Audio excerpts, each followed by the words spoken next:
Happy Prathamashtami. Hello guys, welcome to my mini blog. आज हूँ day 40। तो आज हूँ प्रथमाष्टमी। तो मो लुक केमती लगुच मत कमेंट निहाती कहे सांग मैंने। मत तो बहुत ही भल लगुच।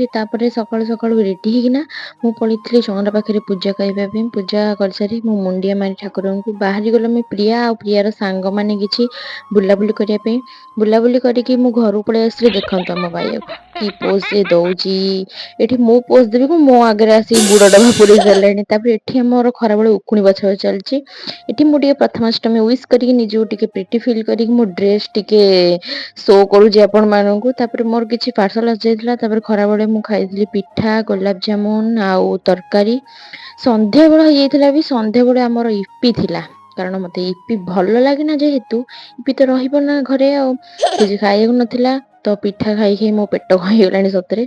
इपी टिके खाईदेली खाई न थांती बाध्य होइकी खाइली कारण आज माने शीत करछि तो एबे टिके गरम गरम करी खाईदेली। राति मु खाउथिली पिठा। पिठा तो मु जमा सेमिति खाइबेनी। मो फेवरेट हीरो माने हर्षवर्धन सर मु एठु फिल्म देखि देखि खाउथिली। मोरी बहुत ही फेवरेट बहुत ही फेवरेट।